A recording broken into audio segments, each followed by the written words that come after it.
এদিকে রাজধানীর বাইরে ধাওয়া পাল্টা ধাওয়ার মধ্য দিয়ে চলছে সকাল সন্ধ্যা হরতাল। নারায়ণগঞ্জে ২৫০০ নেতাকর্মীদের সাথে পুলিশের সংঘর্ষ, টিয়ার গ্যাস ও রাবার বুলেট নিক্ষেপ।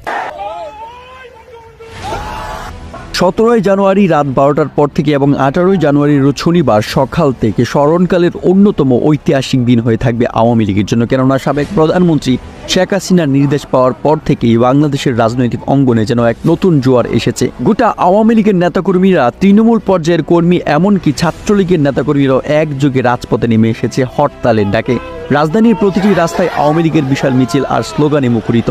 ঢাকার বাইরে দেশের বিভিন্ন জেলাতেও চলছে বিশাল বিক্ষোভ। কোথাও হরতাল ভাঙচুর, কোথাও আবার বিএনপি নেতাকর্মীদের সাথে ধাওয়া পাল্টা দেওয়া। ক্যামেরার ফ্রেমে দেখা যায় রাস্তায় থমকে দাঁড়িয়ে থাকা যানবাহন, দোকানপাট বন্ধ, মানুষের আতঙ্কিত চেহারা। আওয়ামী লীগের নেতাকর্মীদের হাতে বিভিন্ন ব্যানার ও পেন্টুন, শেখ হাসিনার ছবি এবং স্লোগানের প্রতিধ্বনি। আওয়ামী লীগের এমন শক্তিশালী এবং ভয়ঙ্কর রূপ দেখে অনেকে ধারণা করছেন এই হরতাল ও মিছিল তাদের রাজনৈতিক ক্ষমতা পুনঃপ্রতিষ্ঠার সিঁড়ি হতে পারে। রাজধানীর শাহবাগ, পল্টন, গুলিস্তান থেকে শুরু করে দেশের প্রত্যন্ত অঞ্চলেও আওয়ামী লীগের শক্তিশালী এই প্রদর্শনের এই দৃশ্য যেন একটি ঐতিহাসিক মুহূর্ত। বিশ্লেষকরা মনে করছেন শেখ হাসিনার এই কৌশল বাংলাদেশের আগামী দিনের রাজনীতিতে গভীর প্রভাব ফেলবে।